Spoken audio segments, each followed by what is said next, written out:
Oke, kawan-kawan semuanya, ketemu lagi dengan saya Gimin Admin. Kali ini kita sudah masuk podcast edisi yang ke-6. Wah, gak terasa ini yang ke-6. Tapi ada yang beda di podcast edisi kali ini. Kawan-kawan sudah bisa lihat juga di sebelah kiri saya. Ini bukan Mas Ali buka masker ya. Jadi bukan penampakan Mas Ali buka masker terus seperti ini, bukan. Kebetulan beliaunya saat ini sedang berhalangan. Ini lagi ada di dalam sekarang, sedang dieksplorasi tubuhnya alias dipijit. Jadi kebetulan juga untuk podcast ke-6 ini kita kedatangan tamu spesial. Jadi beliau ini adalah orang yang mengenal lama Mas Ali. Jadi nanti akan kita coba ulik, nanti akan kita coba tanya-tanya mengenai proses kreatif Mas Ali dari awal beliaunya ketemu sampai akhirnya saat ini. Karena beliau ini dari awal sampai saat ini masih terus berhubungan dengan Mas Ali ya. Namanya kita sebut, kita panggil, kita sapa sering dengan sapaan Kang Trimbil. Sehat Kang? Alhamdulillah. Alhamdulillah. Terima kasih nih Kang, jauh-jauh ke sini hujan-hujanan datang nih. Iya, kebetulan sekali nih, kita memang pas sekali ini sudah jadwalnya podcast ke-6. Pas kebetulan nih Mas Ali sedang berhalangan, pas ada Kang Trimbil. Wah, ini memang jalannya semuanya serba pas. Kang, nanti kedepannya yuk kita ngomongin, ini bukan gibah tapi kan mudah-mudahan nanti ini bisa jadi spirit kawan-kawan juga ya, mengenai proses kreatif Mas Ali. Ini Kang Trimbil sudah dari awal tahun berapa tuh pertama kali mengenal Mas Ali? Pertama kenal itu ya awal-awal kuliah. Oh, dari tapi mulai... kalau untuk kuliah itu kan dia itu angkatan 2000. Wah, ketahuan sekarang. Angkatan 2000. Kalau saya kan 96. Waduh, ini enggak boleh nih. Jenengan angkatan 96. 96. Oh, akhirnya 4 jadi 4 tahun sebenarnya selisihnya. 4 tahun ya kakak kelasnya Mas Ali. Kita satu alma mater loh. Iya kah? Iya, sama, kita di alma mater yang sama, cuman beda angkatan. Saya angkatan, kawan-kawan sudah tahu saya angkatan 2008. Lulus 2011. Mantap. 48. Oh, jadi awal itu ya berarti mengenal adik kelas. Kok bisa, kan jauh tuh lumayan berarti ya, 4 tahun.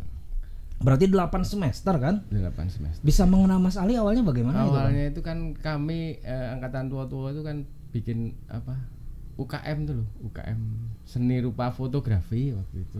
Tahu saya, Serufo. Serufo. Serufo, iya. Akhirnya kan kita ngadakan penerimaan mahasiswa baru, anggota baru. Akhirnya kan si Mas Ali itu kebetulan kok ikut. Nah, sebelumnya Mas Ali ikut itu kayaknya ikut itu congklang itu apa namanya? Oh iya. HMI segala itu. HMI enggak. Mujahidin. Lembaga dakwah masjid. Gitu. Iya, Masjid Mujahidin kalau di alma mater kita. Kayaknya mumet dia itu. Akhirnya kan bajunya aja enggak pernah ganti. Saya lihat itu pertama itu pakai baju biru. Jaketnya biru tua itu. Bajunya kan baju biru nom itu loh, baju koko.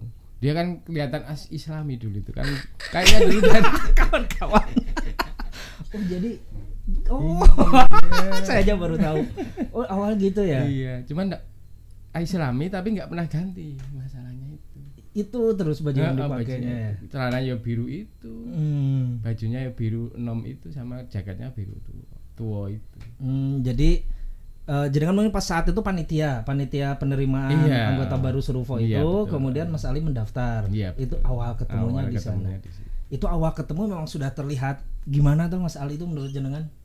Ya, mungkin kecewa dengan ikut UKM yang berbau Islami kok. Wah, aku ya Islami mana. Ya berbau agamis lah itu. Jadi kayaknya kecewa ya, akhirnya ikut Serufo aja yang happy kan kami UKM-nya itu banyak kan happy main-main, nanti main-main chat, main-main foto dan sebagainya. Iya. Pas banyak ceweknya juga banyak. Itu ya bisa jadi itu. Berarti itu tahun 2000-an itu ya? Tahun 2000-an awal-awal pertama Mas Ali masuk kuliah berarti ya langsung mendaftar ke Serufo. Iya, karena basicnya juga kan seni rupa ya. Iya. Setelah itu Intan ketemu terus. Akhirnya bertempat tinggal di Serufo itu, di UKM itu. Enggak kos? Ya kosnya cuma untuk nimpa barang aja. Macam ninggal barang, kita tidurnya di Serufu. Kan bisa rame-rame. Itu yang di parkiran itu ya? Kalau nggak salah. Bukan, yang dulu itu di depan Fakultas Bahasa dan Seni. Kan ada lab tari di atasnya, ada di bawahnya itu. Galeri seni dulu. Galeri seni. Tapi dikuasai oleh Serufu. Jadi lebih banyak menghabiskan waktu di sana saat itu. Jadi kan sudah bisa melihat karya-karya Mas Ali saat itu ya. Karyanya ya enggak, memang gitu-gitu amat sih sebenarnya. Karyanya Ali itu kayaknya ya standar lah. Cuman ada beda-beda sedikit. Cuman ya sebenarnya wajar itu kalau setiap orang itu berbeda-beda untuk karyanya. Cuman Ali sebenarnya istilah teknik itu gampang ditiru, siapapun bisa sebenarnya. Betul. Pada saat itu jenengan sudah melihat memang Mas Ali aktif menulis juga. Iya, sering baca dulu tuh kadang. Tapi enggak tahu itu dibaca beneran apa cuman bawa-bawa buku sana kemari. Tapi memang sudah senang bawa buku segala macam ya. Tapi lihat buku-bukunya juga kok sangar-sangar. Kalau saya enggak senang baca buku sih.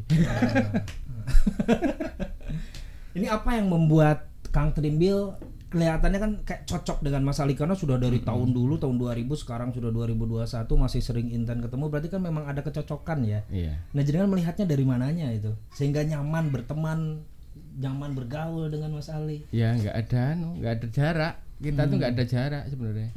Kalau misalnya Ali kok aneh-aneh itu yo aslinya main guyon. Kalau misalnya ada yang baper itu yo salah yang baper. Tobat. Iya. Soalnya dari dulu itu dia itu sering usil, modelnya usil toh. Dari misalnya bikin kelompok racun badak itu kan racun badak asik tuh. Mungkin karena Ali itu kan nggak bisa begitu gambar, mungkin terus akhirnya bikin semacam komunitas yang komunitas itu ya intinya cuma pengen pameran, cuman mungkin ingin membangun spirit, mungkin ya seperti itu. Jadi dari awal-awalnya dari awal racun badak itu kelompok seni rupa berarti. Iya, ya kita kumpul-kumpul terus ya yang bikin Ali itu racun badak pertama. Saya juga ikut pertama itu pameran di sini mana itu? Benteng Brandenburg. Oke. Terus yang kedua pameran instalasi di UNJ itu sama itu juga sebenarnya usil sampai dipanggil-panggil dekan segala karena kita kan juga ikut usil. Itu kok sampai dipanggil dekan berarti kan usilnya bukan usil yang biasa. Berarti gimana tuh Mas? Iya, cuman semacam lah apa namanya ya. Kalau kritik itu kan biasa ya. Misalnya semacam kampus kok anak-anak kampus seni rupa kok pamerannya cuma di dalam terus, ngapain nggak keluar? Nah, semacam itu. Akhirnya kan untuk kampus sebesar UNJ aja masuk UNJ kita. Iya. Untuk apa? UNJ. Unyil. IKIP lama. Universitas Negeri Yogyakarta IKIP lama. Iya. Apa sih yang dilakukan memang Mas saat itu Mas? Kok sampai dipanggil dekan? Apa jadi merusak pemandangan kampus kah atau dia memang kritiknya begitu keras?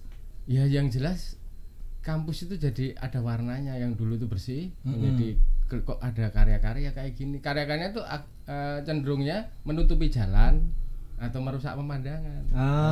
Seperti itu. Karena karya instalasi kan semacam koyo sampah atau tapi kan akhirnya rohnya kampus keseniannya kan jadi terlihat akhirnya. Wah, ini memang fakultas seni saat itu kan ya, kita di Fakultas Bahasa dan Seni kan saat itu.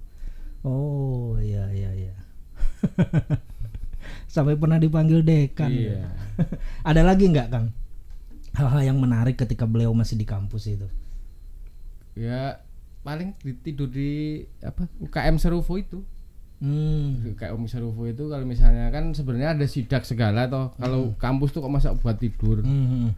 Seperti itu. Akhirnya ya misalnya ada sidak itu ya kita sembunyi di pintu itu. Kelihatan nggak ada orang tapi sebenarnya ada orang. Sembunyi lah. Pinter-pinter kita. Padahal ya nggak pernah mandi. Harusnya kalau yang sidak itu penciumannya tajam pasti ketahuan ternyata penciuman mereka ya biasa-biasa aja. Sampai sembunyi-sembunyi. Iya, memang zaman saat itu sering kita tidur di kampus terus disidak. Kalau saya di belakang Mujahidin itu biasanya, dan pernah setahun gak punya kos. Di Mujahidin itu berarti di Gelanggang ya? Di Gelanggang, saya di Gelanggang. Adalah salah satu UKM saya di sana. Saya tidur di Gelanggang. Sampai Idul Fitri gak pernah pulang. Kok tidak disebutkan itu? Apa Umstrat apa sih? Apa Madawirna? Saya juga dulu awal-awalnya tidak ada Serupo itu tidurnya dia di Gelanggang ya? Gelanggang itu. Berarti sama senior-senior saya kenal sebenarnya. Kenal lah, banyak. Ada yang jadi namanya apa? Jadi lurah di Pati itu sama di Jepara. Udi. Iya, Mas Udi. Mas Udi. Masih berhubungan itu. 2 periode malah jadi lurah. Tak sambil ngerokok ya. Bebas ini lah. Beliau ini lulus tahun berapa tuh Mas Ali itu? Waduh, aku lupa ya. Jelas jenengan ini ya. Duluan jenengan ya? Nah, duluan aku. Kayaknya malah duluan sana apa ya malah? Buset. Berarti termasuk rajin ya kuliahnya. Sebenarnya rajin, wong ada temen tuh yang dibikinkan skripsi, ditolongin akhirnya lulus. Iya, sampai jadi PNS. Jadi PNS malah dianya enggak. Pas Alinya enggak PNS, yang ditolonginnya malah jadi PNS. Yang ngurus skripsinya saya tahu itu pernah cerita, dan orangnya saya tahu sering kesini itu kurang aja. Ya itu Mas Ali itu jadi pernah nolongin temennya bikin skripsi sampai kemudian jadi PNS loh, kawan-kawan hebat. Malah Mas Alinya enggak. Oh, terus Mas Ali sudah lulus itu jenengan kan masih terus ketemu masih terus. Akhirnya ngajar apa namanya GTT di mana-mana itu, cari-cari duit tuh. GTT karena itu GTT itu guru tidak tetap. Oh, guru tidak tetap. Iya, GTT. Lama ya? Lama itu. Gajinya dikit tuh lama. Udah dikit lama. Nah, di sela-sela itu kan kita masih banyak apa namanya? Ya bikin karya lah, istilah zaman kerennya karya, padahal ya menggambar biasa. Oh. Sampai ahli itu sebenarnya banyak istilah istilah kasar itu nyerang. Tapi sebenarnya itu bukan nyerang, tapi usil. Aslinya kan anu tuh galau tuh. Urip ngene-ngene wae, mosok ora gawe sesuatu. Ya kesannya seperti itu. Ya misalnya dulu habis lulus terus kampus seni rupa itu kan dikritik habis-habisan tuh. Sampai mau dipanggil sama dosen-dosen sana, tapi kan kayaknya Ali nggak mau karena nggak dibayar. Iya. Benar seperti itu. Kan yang luar biasa dari Mas Ali itu ya, beliau bisa memberikan banyak spirit ke kawan-kawan ya. Kita keep the fire itu kan jogo geni gitu. Itu sebenarnya awalnya jenengan tahu nggak sih proses lahirnya seperti itu? Proses akhirnya kemudian kan banyak dikenal Mas Ali itu sekarang dengan spiritnya itu loh Mas. Yang saya tahu tuh dulu dia tuh pengen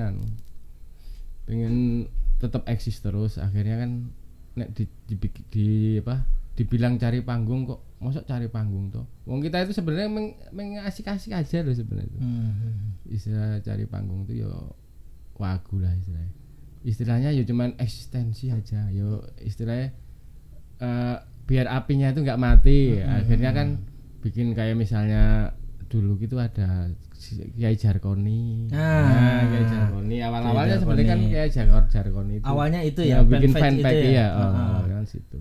Terus kemudian lahir tokoh-tokoh itu. Lahir misalnya Dolover 48 itu kan dari dulu apa tuh? JKT 48. Wah. Iya, ada Dolover 48 itu terinspirasi dari sana tuh. Ini terinspirasi rock mininya. Dulu kan ada siapa tuh namanya yang cantik itu.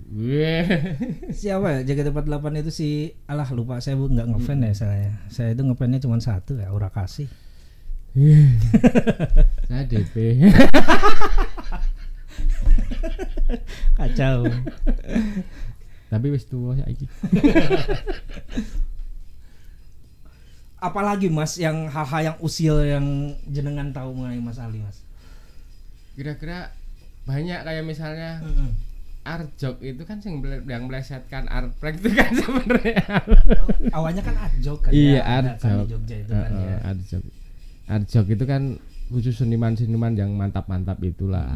Tapi Ali kan nggak suka model-model kayak gitu ya bukan diserang ya diusilin diganti arprek kita mural di mana-mana tapi ya Ali itu yang mural di mana-mana arprek ARTPRX gitu zaman dulu. Iya, dulu kan. Kalau misalnya browsing bisa melihat itu AR masih ada ya. Masih ada itu. Ya. Jejak-jejaknya masih ada. Dulu kan bahasa prek kayak gitu kan. Prek iya. Itu sebenarnya kan ya mungkin kegaluan kita mantoh karyanya pernah laku larang loh. Iya. Murah. Tapi ya seiring berjalannya waktu kan ya diterima aja murah. Iya. Justru akhirnya itu menjadi spirit buat kawan-kawan kan akhirnya. Jadi akhirnya mereka lebih percaya diri kan seperti itu. Jadi semacam obat nek larang ki ngopo to ngono ki lho. Nek murah ya ora apa-apa to. Nah, seperti itu. Secara ini Kang, kehidupan Mas Ali saat itu tuh bagaimana sih nyeleneh-nyelenehnya gitu? Kalau nyeleneh-nyelenehnya ya seperti orang biasa sih, cuman dia tuh banyak bergeraknya zaman dulu tuh, nggak seperti sekarang karena kondisional mungkin ya. Faktor apa ya? Tapi itu ya enggak juga. Walaupun sering pijit. Pijit enak.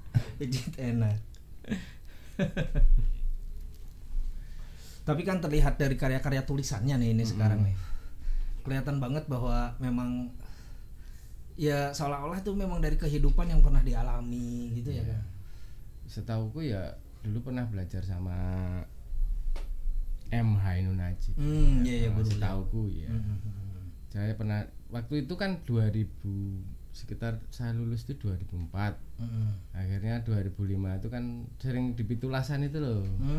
Di Kasihan. Iya, coba. Ternyata kita klik sebenarnya. Waktu itu kan Ali kan ke Mujahidin bla bla bla cari-cari tapi enggak dapat toh. Dapatnya cuma serufu. Kayaknya masih galau. Akhirnya menemukan itu mau cepat syafaat itu.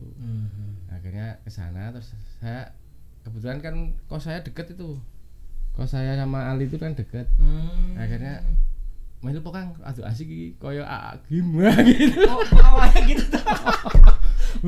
Asik iki. Berarti jamaah wah mantap.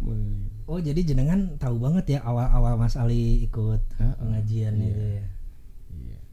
Kayak Agim. Karena dulu waktu Agim itu kan masyhur-masyhurnya kan di UGM itu banyak macam. Tapi saya juga nggak klik Agim tuh kok lucu sih. Bahasa Sunda sih aku nggak ngerti. Iya, sama. Paham tuh. Betul tidak? Betul tidak? Shock. Belum. Akhirnya saya ikut waktu itu di mana? Di Pitulasan itu. Dia masih di luar pagar itu. Kami masih malu-malu waktu itu. Sebenarnya saya yang malu-malu itu saya. Saya di luar pagar terus. Tapi berjalan iring waktu kan Ali kan modalnya Ali itu lincah tuh zaman dulu tuh lincah kemana-mana. Iya, memang bergerak. Akhirnya ada merapat terus akhirnya mungkin dapat akses ke M. Hainun Najib itu. Akhirnya dia berguru langsung mungkin seperti itu. Akhirnya jadi tapi ya prosesnya untuk menuju jadi tulisannya sebagus ini yo enggak pedih rumah saku kian. Gitu. Berarti jenengan tahu ya pedihnya itu seperti apa? Tahu. Ya sampai dicap macam-macam lah sama teman-teman. Padahal ya aslinya meng usil tuh Ali ki apa toh? Iya, meng yo biasa wae jane. Nek menurut saya biasa aja. Iya. Nek misalnya ada semacam kelompok besar terus dikritik itu kan sebenarnya malah nyenengke toh. Ada pemasukan seperti ini. Cuman kadang yang dikritik itu baper itu mau loh kadang seperti itu kan seperti sebenarnya kalau masalah-masalah untuk nyerang untuk melawan itu sebenarnya nggak ada cuman itu usil akhirnya usil yang biasa kayak usil kayak misalnya bapaknya cok main diusili duitnya diambil kalau 2.000 atau 3.000 kan usil tuh hasilnya kan cuma usil dan emang kritik tuh hasilnya maksud aku ratau disangoni menggo main gitu seperti itu mungkin seperti ada hal menarik lagi nggak Kang yang peristiwa lah yang sampai sekarang jenengan masih ingat gitu? Ada. Saya itu waktu itu kan malas namanya sholat ya. Wah asik ini. Ini oke. Waktu itu saya cuma tanya, sholat aslinya gue apa ya? aku ora tau nemu ya sholat ben ngopo. Akhirnya dia bertanya pada saya, nah kalau misalnya kamu kan diragati maksudnya dibiayai oleh orang tua, itu kalau kamu ketemu orang tuamu itu sikapmu bagaimana, apa mlengos, apa mantuk, apa say hello atau sebagainya. Yo say hello lah minimal. Nah kalau yang memberi kehidupan, misalnya darahmu yang darahmu dilakukan dialirkan, jantungmu digerakkan, didenyutkan, terus tangan-tanganmu digerakkan, apakah itu tidak menjadikanmu melengos? Nah, itu kan berarti Tuhan toh yang menggerakkan itu Tuhan. Apakah kamu melengos sama Tuhan setelah kamu diberikan itu ono angin, ono oksigen, bla bla bla bla bla? Apakah kamu melengos? Saya itu kok wah apa iki yo? Akhirnya kan ya ora yo, mosok melengos. Nah, kuwi salat kuwi media say hello gitu. Ming seperti itu sampai sekarang. Alhamdulillah yo tetep ono salat, aku ning yo ketemune ming kuwi say hello Gusti. Hebat. Tapi pada waktu itu pernah saya ketemu lagi. Yo saiki bukan zamannya say hello. Terus zamannya apa? Yo sudah bersyukur atau kangen aku. Seperti itu. Ini kawan-kawan saya merinding asli. Merinding. Dan sejak itu ya. Sejak itu Kang Trimbil kemudian berubah hijrah. Enggak pernah sholat jadi sholat. Padahal saya itu malas, belum menemukan sholat itu buat apa, itu belum menemukan. Padahal meng ahli loh itu, cuman ahli loh yang ngasih tahu, seorang ahli loh. Asli merinding saya kawan-kawan. Wajigur gitu. Luar biasa. Nah itulah spirit, itu yang dimaksud spirit Mas Ali itu kayak gitu loh kawan-kawan. Luar biasa, dan sampai hari ini masih ingat ya kejadian itu. Saya masih ingat, cuman yang paling mendalam itu. Yang lainnya ya biasa baik kayak.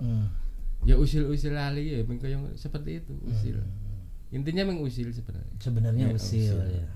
Tapi ya usilnya menurut saya usil bermanfaat itu loh kan. Ya ada manfaatnya gitu untuk. Kalau untuk membencinya, maksudnya usilnya itu untuk Ali benci itu kayaknya enggak sih. Enggak terbesit sih. Iya. Soalnya saya tahun 2000 sampai sekarang itu masih berhubungan terus ya, WA-WA-an yo. Dan sampai sekarang saya masih terjalin bisnis kaos. Oh iya, termasuk ini kasih dropshipper juga ya. Ini awal-awal kaos ini.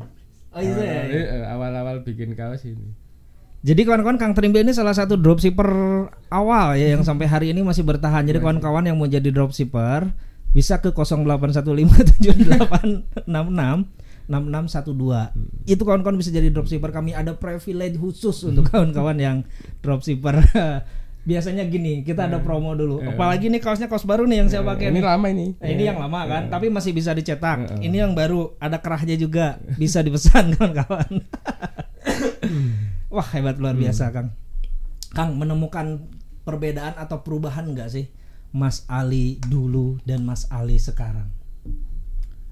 Ya kalau sekarang cuman usilnya berkurang. Ya, kalau menurut saya usilnya lebih ke bermanfaatan kan, misalnya tulisan-tulisannya itu kan kayaknya nggak ada yang tulisannya asu, woi, ngono nggak ada. Istilahnya cuman kata-kata yang misalnya prasangkamu adalah deritamu. Ngono-ngono kan istilahnya cenderung ke bermanfaatan. Iya. Ya karena kawan-kawan gini nih, suatu saat nanti kita akan khusus bahas mengenai kalimat-kalimat kaos ya. Jadi nanti Mas Ali akan menceritakan sebenarnya maksudnya apa sih. Kemarin banyak yang WA saya juga, banyak yang menanyakan mengenai makna-makna dari tulisan-tulisan kaos, termasuk yang ini juga ya. Oh gitu ya. Wah luar biasa ya Mas Ali itu. Asli saya merinding tadi yang dengar tadi itu, Kang. Kamu jangan disanjung-sanjung, nanti senang dia. Dan memang nggak suka sanjungan ya, sebenarnya nggak suka sanjungan. Itu luar biasa, nggak suka sekali. Udah berapa menit, Kang Operator? Woi, sudah 25 menit, nggak terasa ya, nggak terasa. Kang, spirit apa yang menurut Kang Trimbil ini benar-benar ya, selain tadi ya yang mengenai sholat tadi, yang sampai hari ini bahwa spirit tersebut benar-benar memang bukan meracuni tapi banyak berpengaruh terhadap pola pemikiran kawan-kawan. Nah dari mulai Kang Trimbil mungkin tahu prosesnya bagaimana sehingga kemudian atau ginilah Kang, sebenarnya saya sih penasaran sih Kang ya, kehidupan Mas Ali zaman dulu sebenarnya. Mungkin Kang Trimbil kan sering dengar beliaunya curhat segala macam apa yang sedang dialami, terus kemudian bagaimana solusinya gitu yang dia temukan gitu. Karena bagi saya hidupnya aja udah menarik gitu. Saya mengenal Mas Ali dari 2004 kalau nggak salah sampai hari ini itu kalau ngobrol kita berdua bareng gitu, saya curhat segala macam, selalu solusi-solusinya itu menarik gitu dan apa ya, nggak mudah ditebak gitu, tapi bener gitu, harusnya kayak gitu dan nggak sulit sebenarnya gitu. Kalau Kang Trimbil merasakan apa Kang? Ya kemungkinan gini menurut saya. Waktu itu kan kayaknya dia itu punya orang tua yang mumpuni. Mumpuni itu kayak saat itu akhirnya kan dia di merantau, mungkin dari merantau itu maksudnya kuliah di sini, akhirnya hidup di sini, itu kayaknya ya mau tidak mau akhirnya mau tidak mau harus menemukan solusi, sehingga proses hidupnya itu kadang kita kalau proses hidup itu kan menemukan sesuatu yang majegagi bahasa Indonesia majegagi tiba-tiba kayak keajaiban gitu ya intinya. Satu lagi tuh dulu di Serufo itu dia lawan saya Smackdown.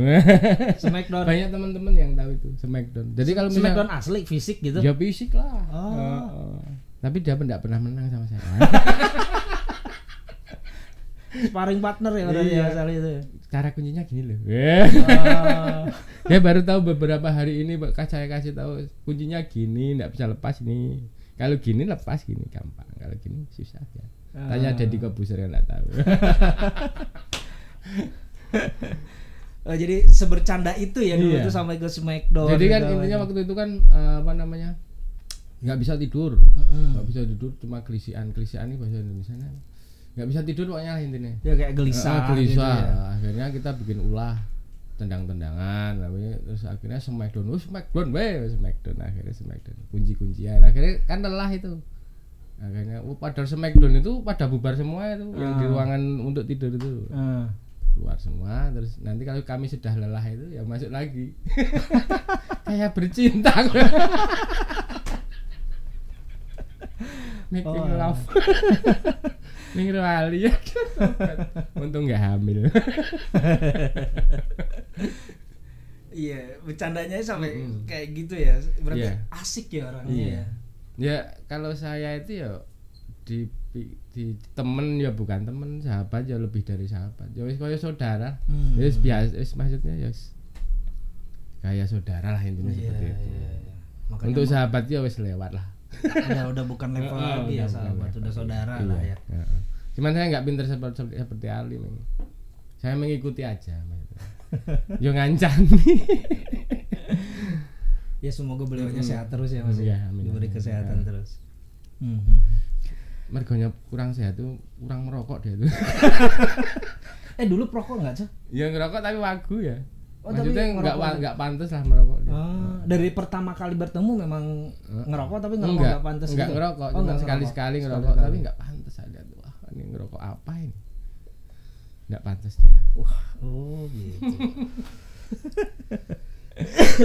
Oke kawan-kawan, ini sebenarnya menarik sekali ini, masih banyak hal yang bisa digali dari Kang Trimbil ini tentang spiritnya Mas Ali, kemudian proses kreatifnya Mas Ali dari awal ketemu dengan Kang Trimbil sampai sekarang Kang Trimbil masih terus berhubungan, karena Kang Ali itu bukan sahabatnya Kang Trimbil tapi sudah saudara ya, sehingga memang mengenal jauh ya.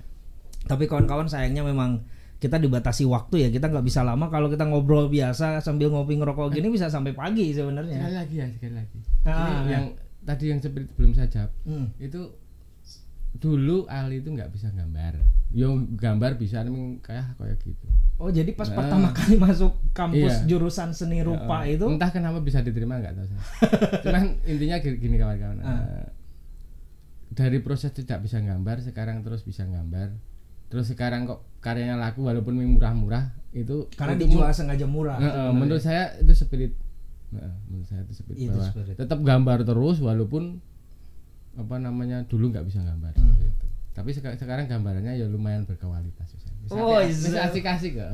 Oh berarti jadi teman-teman kalau mau misalnya mau koleksi bisa. Itu wis menurut saya wis layak dikoleksi. Dan untuk investasi. Iya. Karena beda ya. Dia beda. Punya ciri khas tersendiri ya. Punya rasanya sudah enak sekarang daripada zaman dulu. Tapi kalau misalnya dapat karya-karya zaman dulu, kayaknya zaman sekarang bisa mahal itu. Ini kalau berbicara ini aliran ya, tentang seni rupanya ini, tentang karya lukisnya Mas Ali ini masuk ke aliran apa sih sebenarnya? Karena kan kalau saya perhatikan lebih banyak bermain di garis-garis gitu ya, kemudian kayak makhluk tapi bukan makhluk sebenarnya disebutnya itu. Kalau pemahaman saya itu aliran itu kan sebenarnya banyak, ada realis, ada abstrak dan sebagainya. Karena alirannya itu dicampur-campur akhirnya susah menyebutnya, akhirnya disebut kontemporer. Kontemporer ya. Jadi alirannya campur-campur. Jadi susah menyebut realis kok bukan realis, abstrak kok bukan abstrak. Iya. Karena beliau tidak sembarangan ya bikin-bikin itu. Saya pernah memperhatikan itu karena butuh harmoni katanya. Kalau nggak ada harmoni di dalam diri ya akhirnya nggak bisa seenaknya gitu lukisan seperti itu. Aduh udah diperingati ini sama Mas Operator ini. Ya itu sekali lagi kawan-kawan, kita memang durasinya sengaja kita padatkan ya seperti podcast-podcast sebelumnya. Tapi nggak apa-apa kawan-kawan. Lain kali di podcast selanjutnya kan ini mudah-mudahan panjang umur nih podcast ini, nggak hanya sampai ke 6 bisa sampai ke 100 lebih lah gitu. Suatu saat kita akan menghadirkan lagi Kang Trimbil, kita akan lebih banyak berbicara lebih panjang mengenai spiritnya Mas Ali, yang insya Allah nanti akan bermanfaat juga untuk kawan-kawan semuanya. Jadi untuk podcast ke-6 ini saya cukupkan sekian. Kang Trimbil, terima kasih atas kehadirannya. Insya Allah ini sangat bermanfaat sekali untuk kawan-kawan. Oke kawan-kawan, ingat selalu penutupnya adalah jaga apimu kawan, tetap setia pada proses, keep the fire. Assalamualaikum warahmatullahi wabarakatuh.